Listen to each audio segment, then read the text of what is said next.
दोस्तों, study with एनु में मैं एनु आपका स्वागत करती हूँ और आज है हमारी क्लास 16। तो क्लास 16 में आज हम करने वाले हैं ओजोन का टॉपिक। तो आई होप आपने इससे पहले जितनी भी क्लासेस करवाई जा चुकी हैं, पूरी 15 क्लासेस आपने देख ली होंगी। तो ये बहुत ही क्रीम सा आपका थ्योरी बेस्ड क्लासेस चल रही हैं, लेकिन इसमें बस मैं उतना ही इंपॉर्टेंट करा रही हूँ जितने आपके एग्ज़ाम में आने के क्वेश्चंस के चांसेस होते हैं। तो बहुत ही शॉर्ट टाइप में आपको नोट्स कवर हो रहे हैं, तो कंप्लीट कर लीजिए और फटाफट से छोटे छोटे वीडियोस हैं देख लीजिए। कुछ अगर टॉपिक बड़ा होता है तो एक दो वीडियो थोड़े लंबे होंगे, नहीं तो अदरवाइज़ मैं 15-16 मिनट का ही वीडियो करा रही हूँ, तो आपको बोर नहीं होंगे, आप फटाफट आपका हो जाएगा। ठीक है, तो आज हम ओजोन पढ़ेंगे। ओजोन को आपको पता ही है, O3 के नाम से हम जानते हैं। ठीक है, तो आज हम ओजोन परत के बारे में भी पढ़ेंगे, ओजोन छिद्र के बारे में पढ़ेंगे, यानी कि ओजोन होल जो है उसके बारे में।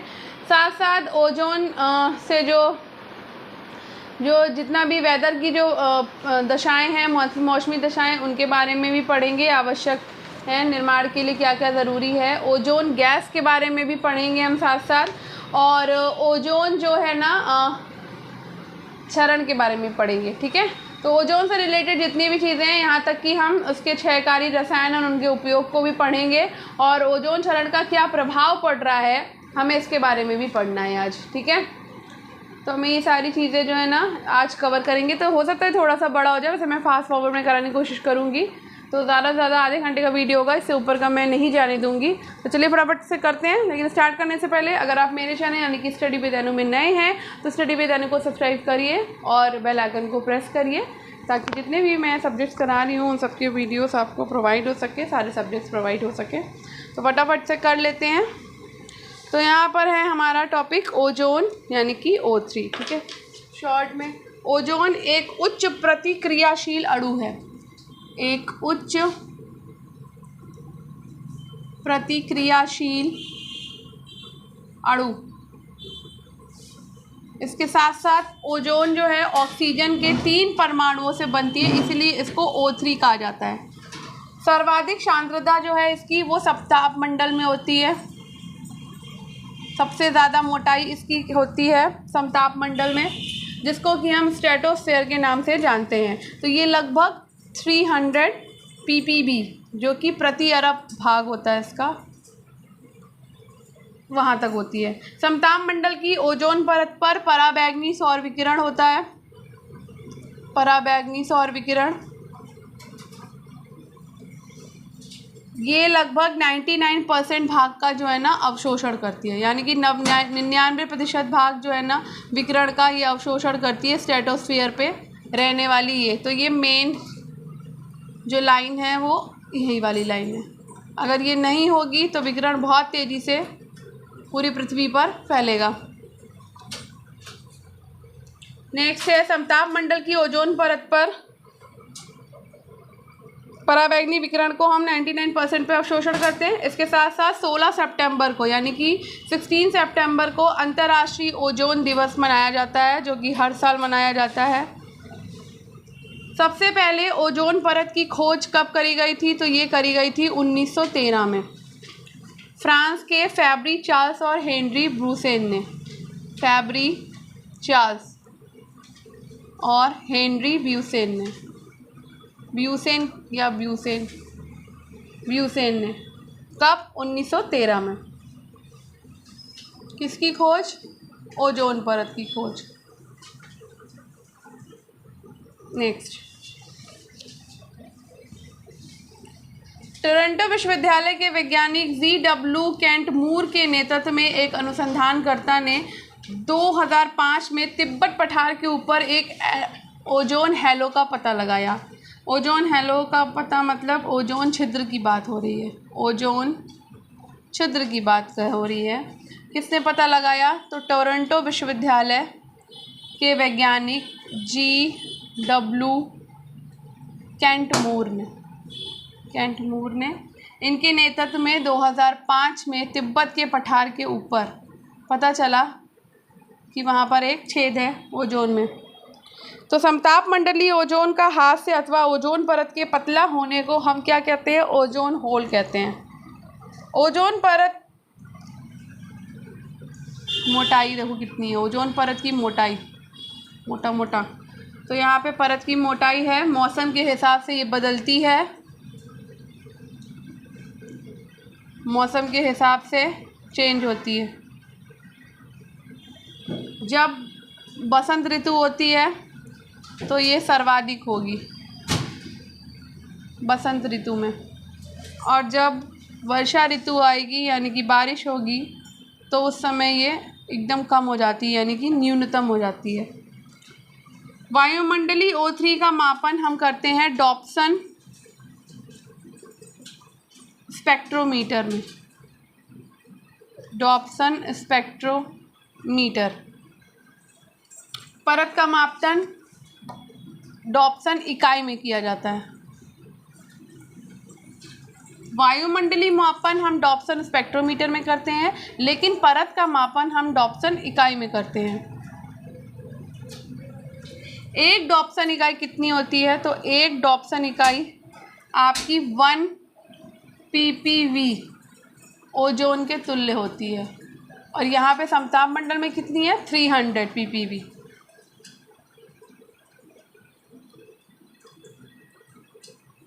ओजोन के तुल्य। एक डॉप्सन इकाई शुद्ध ओजोन अणु के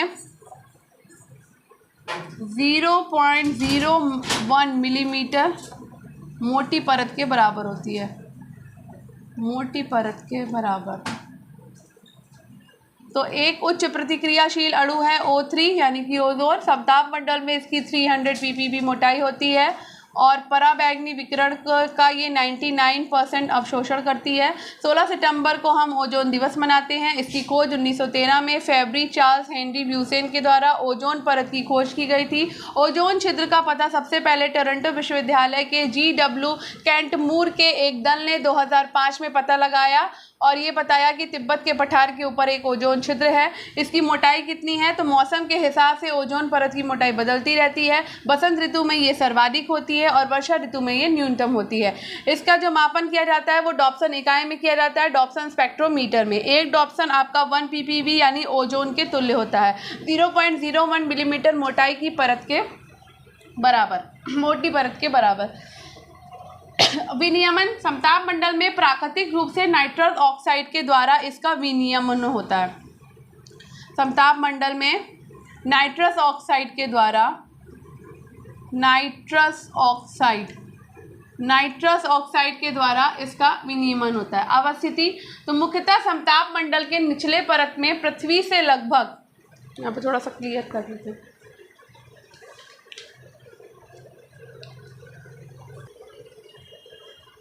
समताप मंडल के निचली परत पर इसकी अवस्थिति है, और पृथ्वी से लगभग 10 से 50 किलोमीटर की इसकी ऊंचाई पर ये अवस्थित है। परत के रूप में सर्वाधिक संकेंद्रण लगभग 15 से 30 किलोमीटर के मध्य आता है। 15 से 30 किलोमीटर के मध्य ये ज़्यादा संकेंद्रित यानी कि ज़्यादा घनी है। पूरा 10 से 50 किलोमीटर तक है, लेकिन 15 से 30 का जो एरिया है वो ज़्यादा घना एरिया है। ठीक है। परत के रूप में सर्वाधिक संकेंद्रण आपका सर्वाधिक संकेंद्रण 15 से 30 किलोमीटर के बीच है। अब इसका विस्तार इसका 10% हिस्सा जो है वो क्षोभ मंडल में है, यानी कि ट्रोपोस्फेयर में। यहाँ की ओजोन जो है वो बहुत हानिकारक है। ट्रोपोस्फियर की ओजोन है हानिकारक। जितनी भी क्षोभ मंडल में 10% वो सारी की सारी हानिकारक है। जो 90% है समताप मंडल में यानी कि स्ट्रेटोस्फेयर में, वो सारी की सारी जो है वो लाभकारी है, क्योंकि वही हमें सौर विकिरण से बचाती है। अब इसका काम क्या है? काम है सूर्य से आने वाली जितनी भी घातक पराबैंगनी यानी कि अल्ट्रावायलेट जो रेज हैं उन सबको क्या करना? रोकना। यूवी रेजेस को रोकने के लिए एक प्राकृतिक फिल्टर का काम करती है ये, यानी नेचुरल फिल्टर हमें प्रकृति ने दिया है, जिससे हम सौर विकिरण से बच पाते हैं। पराबैंगनी विकिरण जिसको हम अल्ट्रावायलेट यूवी रेज कहते हैं। ठीक है। उसमें और इम्पोर्टेंट ये है कि समतापी मंडल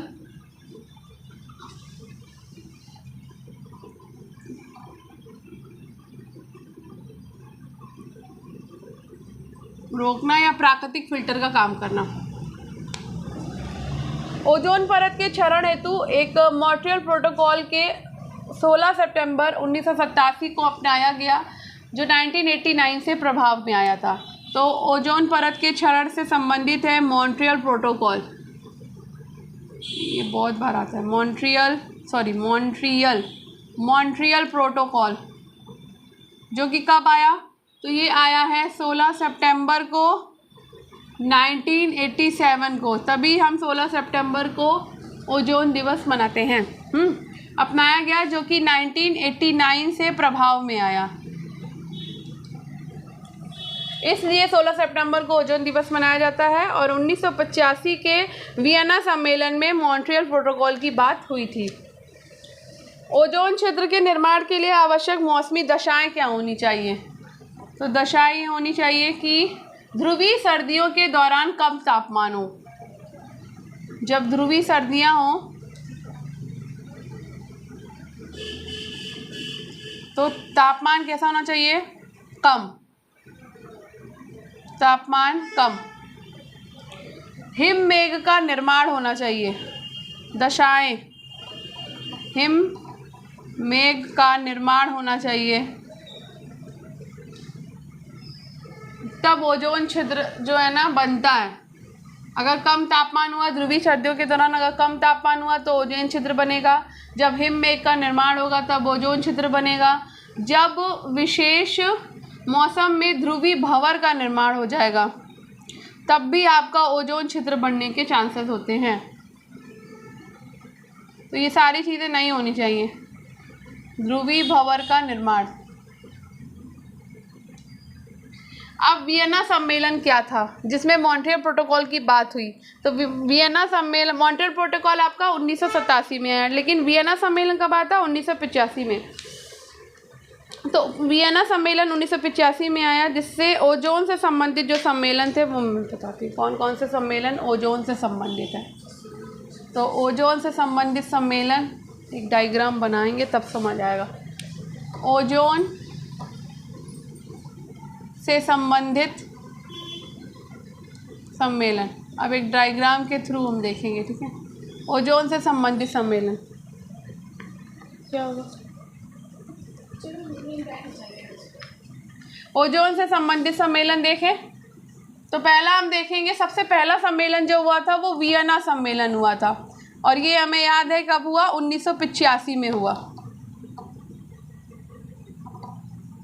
ठीक, पहला सम्मेलन। दूसरा हुआ हमारा 1987 में मॉन्ट्रियल प्रोटोकॉल। इसी में मॉन्ट्रियल प्रोटोकॉल की बात हुई थी वियना सम्मेलन में, मॉन्ट्रियल प्रोटोकॉल। और ये कब हुआ? ये हुआ 1987 में। ये मोस्ट इम्पोर्टेंट। इसके तहत विकसित देशों को 2000 तक क्या करना था? CFC को कंट्रोल करना था। CFC यानी कि क्लोरोफ्लोरोकार्बन को, जो सबसे ज़्यादा ओजोन छिद्र के लिए, ओजोन गैस के लिए ये सबसे ज़्यादा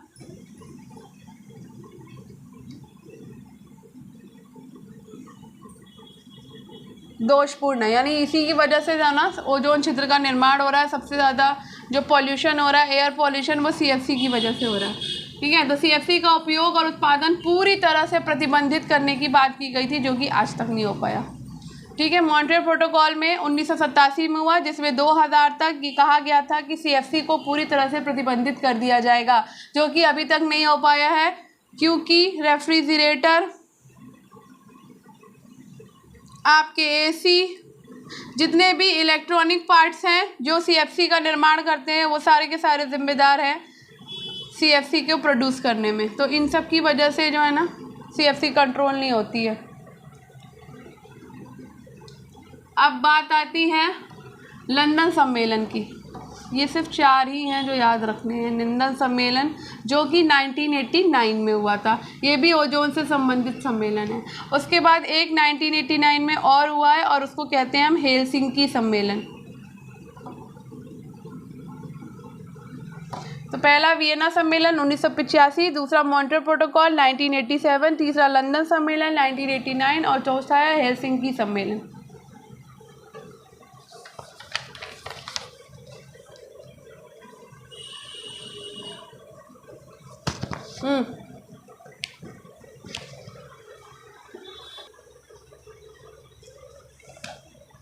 यहाँ पर एक इम्पॉर्टेंट चीज़ है कि रवांडा के किंगली में, HFC की बात करते हैं, रवांडा के किंगली में अक्टूबर 2016 में 197 देशों ने हाइड्रोफ्लोरोकार्बन, जिसको कि हम HFC कहते हैं, श्रेणी के ग्रीन हाउस गैसों को कम करने के लिए एक ऐतिहासिक समझौता किया था, जिसमें 2010 तक ग्लोबल वार्मिंग में कितनी, ग्लोबल वार्मिंग में 0.5 डिग्री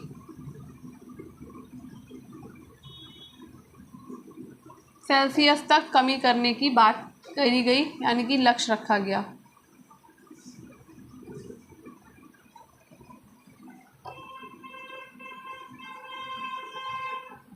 कम का लक्ष्य।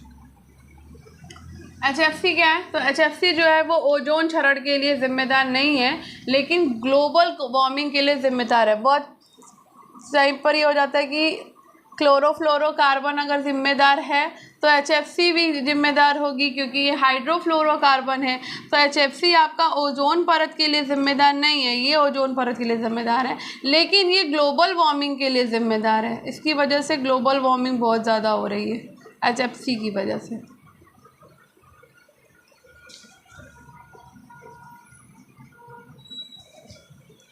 अब बात करते हैं वायुमंडल में ओजोन गैस के दो अलग अलग स्तरों की। तो स्तर है इसके दो, एक क्षोभ मंडल वाला स्तर है जो अभी हम पहले देख चुके हैं, और दूसरा है आपका समताप मंडल वाला स्तर। ठीक है, ट्रोपोस्फीयर वाला स्तर और आपका एक स्ट्रेटोस्फीयर वाला स्तर। ठीक, तो इसमें क्या है और इसमें क्या है?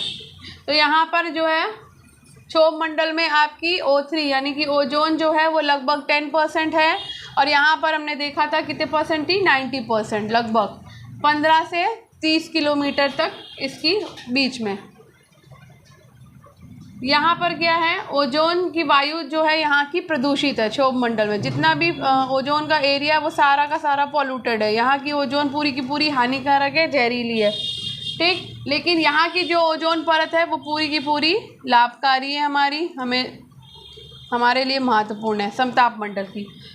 ट्रोपोस्फीयर में हम स्मॉग के निर्माण में सहायक है, जो कि श्वसन के लिए बहुत हानिकारक है, यानी सांस लेने के लिए बहुत प्रॉब्लम होती है। अगर यहाँ पर ओजोन जो है इसका स्तर रहता है या फिर बढ़ता है तो हम स्मॉग जो हो जाता है, यानी कि धुआं, आपका कोहरा, जो कि श्वसन के लिए हानिकारक होता है। ठीक, और यहाँ पर जो है यही काम क्या करती है, ये पृथ्वी की को कवच प्रदान करती है। यानी अगर स्ट्रेटोस्फीयर में है तो पृथ्वी को कवच प्रदान करेगी, लेकिन अगर ट्रोपोस्फीयर में है तो ये हमारे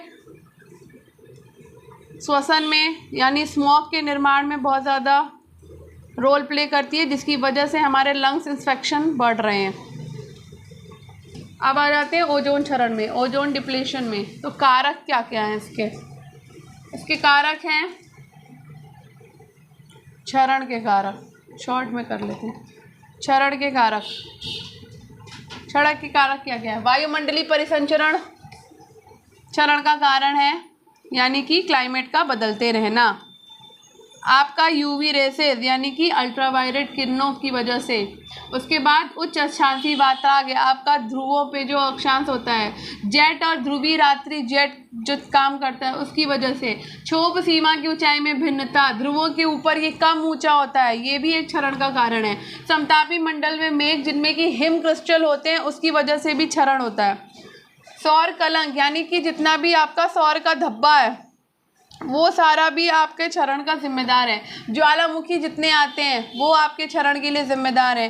भूकंप अगर आता है तो वो भी आपके ओजोन परत के क्षरण के लिए जिम्मेदार है। आर्द्र भूमियाँ, हमारी जितनी भी वेटलैंड हैं, वो भी आपके क्षरण के लिए जिम्मेदार हैं। मानवीय कारक क्या है? ये तो प्राकृतिक कारक थे। अब मानवीय कारक क्या है यहाँ पे? तो मानवीय कारकों में जैसे कि सुपरसोनिक विमान जो है वो ओजोन परत के क्षरण के लिए जिम्मेदार है। ठीक। CFC गैस जो कि अभी हमने बताई, क्लोरोफ्लोरोकार्बन जो कि आपके इलेक्ट्रॉनिक वाले कंप्रेस करके जो गैस भरी जाती है वो सारी रेफ्रिजरेटर में, AC में, ठीक है, ये आपके ओजोन परत के लिए हानिकारक है। विभिन्न प्रकार के जो प्लास्टिक चल रहे हैं आजकल वो भी, तो ये मानव जनित है। फिर AC रेफ्रिजरेटर वापस से आ गया, ठीक है। पेंट उद्योग, पेंट में जो भी यूज़ किया जाता है ना केमिकल, वो भी आपका ओजोन परत के लिए जिम्मेदार है। रासायनिक उर्वरकों का बहुत ज़्यादा प्रयोग, जितने भी हम रासायनिक फर्टिलाइज़र यूज़ करते हैं वो सारे। उसके अलावा भूमंडलीय तापन, बहुत ज़्यादा तापमान का, टेम्परेचर का कम हो जाना और एकदम से बढ़ जाना, ये भी एक बहुत बड़ा कारण है। और इसके साथ साथ अम्ल वर्षा तो है ही। तो अम्ल वर्षा तो बहुत कम होती है, लेकिन जहाँ जहाँ पर होती है वो बहुत बड़ा कारण है ओजोन परत के क्षरण का। अब बात करेंगे महत्वपूर्ण ओजोन क्षयकारी रसायन और उनके उपयोगों के बारे में। तो बात कर लेते हैं रसायन जो यूज़ होते हैं क्षय करने और इनके उपयोग के बारे में, ठीक है। चलो, तो क्लोरोफ्लोरोकार्बन मैंने आपको बताया, CFC, जो कि क्लोरीन, फ्लोरीन और कार्बन से होता है इसका निर्माण। व्यापारिक नाम है इसका फ्रेयॉन, इसको फ्रेयॉन भी कहते हैं। और ओजोन क्षरण के लिए सर्वाधिक जिम्मेदार यही है। प्रशीतन यानी कि रेफ्रिजरेटर और AC में इसका यूज़ होता है, फ्रिज में आपका, और रेफ्रिजरेटर में, एरोसोल में, खाद्य पदार्थों को ठंडा करने में, वार्मिंग उपकरण में, ऊष्मा प्रदान करने वाले उपकरण में इसका यूज़ होता है। जितने भी आपके कॉस्मेटिक प्रसाधन हैं उनमें यूज़ होता है। ऊष्मा को पहचानने वाले विलायक में यूज़ होता है और अग्निशमन में भी CFC का यूज़ किया जाता है। इसके साथ है कार्बन टेट्राक्लोराइड, CCl4, जो कि कार्बन टेट्राक्लोराइड कहलाता है। ये आपका विलायक है, जैसे कि वसा में, मोम में, रेजिन में और तेल के लिए इसका उपयोग होता है। मिथाइल क्लोरोफॉर्म, ये भी आपका जिम्मेदार है। CH3, CCl3 जो कि विलायक है, इसका विलायक में यूज़ होता है। मिथाइल ब्रोमाइड, ब्रोमोमेथेन, CH3 और Br, ब्रोमोमेथेन, और ये आपका मिथाइल ब्रोमाइड जो कि कीटनाशक के रूप में इसका यूज़ होता है। ये भी आपका क्षरण के लिए जिम्मेदार है। हाइड्रोक्लोरोकार्बन, HCFCs, प्रशीतक, एरोसोल, फ्राम और अग्निशमन में इसका यूज़ होता है। नाइट्रोजन की ऑक्साइड, NOx, इसका आपका कृषि उर्वरक में यूज़ होता है। तो ये भी आपका क्षरण के लिए जिम्मेदार है। तो महत्वपूर्ण ओजोन क्षयकारी रसायन है ये। अब बात करते हैं इसके प्रभाव की। तो ये लास्ट है, इसके बाद टॉपिक हो जाएगा फिनिश।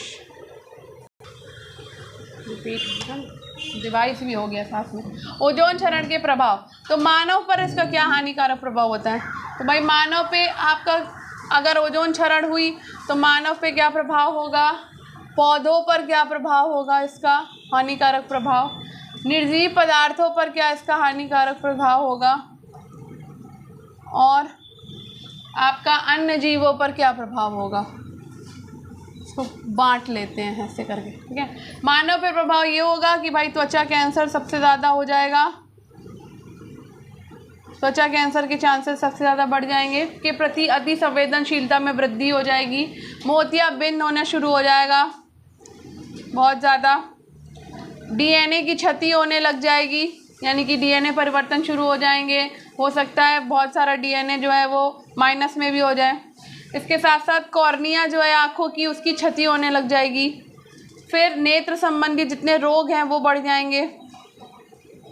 इसके साथ साथ मानव प्रतिरोधी तंत्र यानी हमारा जो इम्यून सिस्टम है वो सारा का सारा खराब हो जाएगा और कमज़ोर हो जाएगा, ठीक है। तो प्रतिरोधी तंत्र हमारा इम्यून सिस्टम भी कमज़ोर हो जाएगा। अब बात करते हैं पौधों में। तो पौधों में प्रकाश संश्लेषण का संदमन हो जाएगा, यानी प्रकाश संश्लेषण नहीं हो पाएगा ठीक तरीके से, क्योंकि अल्ट्रावायलेट किरणें आ जाएंगी तो कहाँ ही हो पाएगा। उसका बाद उपापचय वाला काम जो है वो भी क्रिया आपकी बंद हो जाएगी, उपापचय की क्रिया। ठीक, ये आपकी बंद हो जाएगी, रुक जाएगी। वृद्धि करना रुक जाएगा पौधों का। कोशिकाएं नष्ट होने लग जाएंगी पौधों की। उत्परिवर्तन के कारण वो शुरू हो जाएंगे इसमें। और वन उत्पादन में उत्पादकता जो है वो आपकी कम हो जाएगी, क्योंकि जब पौधे ही नहीं बढ़ेंगे तो उत्पादकता कहाँ से बढ़ेगी। अब आ जाते हैं निजी पदार्थों पर हानिकारक प्रभाव। तो पेंट के झड़ना, जो पेंट का झड़ना है वो शुरू हो जाएगा, यानी कि जल्दी बिल्डिंग्स में जो पेंट करा जाता है वो सारा झड़ना शुरू हो जाएगा अगर यूवी रेजेस बढ़ती है तो, यानी कि ओजोन परत का ह्रास होता है तो। प्लास्टिक टूटने लग जाएगी, प्लास्टिक का मलबा बढ़ जाएगा, टूटने को बढ़ावा मिलता है। वायुमंडल में तापमान प्रवणता हो जाएगी, यानी तापमान बहुत ज़्यादा बढ़ जाएगा, तापमान बढ़ेगा। वायुमंडलीय परिसंचरण प्रणाली प्रभावित होगी, जलवायु बदलाव हो जाएंगे, यानी क्लाइमेट चेंज हो जाएगा। या तो बहुत ज़्यादा गर्मी होगी या बहुत ज़्यादा बारिश होगी। वैसे तो बहुत ज़्यादा गर्मी ही होगी, ओजोन अगर गई परत तो सबसे ज़्यादा गर्मी का प्रकोप आएगा। फिर है अन्य जीवों पर हानिकारक प्रभाव। तो समुद्री और लवणीय जल जीव जो है वो अल्ट्रावायलेट किरणों के प्रति अति संवेदनशील होते हैं, तो सबसे पहले मरना शुरू कर देंगे ये। मछली के जो लार्वा है वो बहुत संवेदनशील होते हैं, तो वो भी पनप नहीं पाएंगे। प्लवक समष्टि बुरी तरह से नष्ट हो जाएंगे सारे के सारे, और मछली झींगों के लार्वे भी सारे के सारे प्रभावित हो जाएंगे। तो ये थे कुछ प्रभाव जो ओजोन परत के क्षरण के कारण होंगे। और इस क्लास को समाप्त करते हैं, इतना ही टॉपिक था। अब मिलते हैं कल नेक्स्ट टॉपिक में।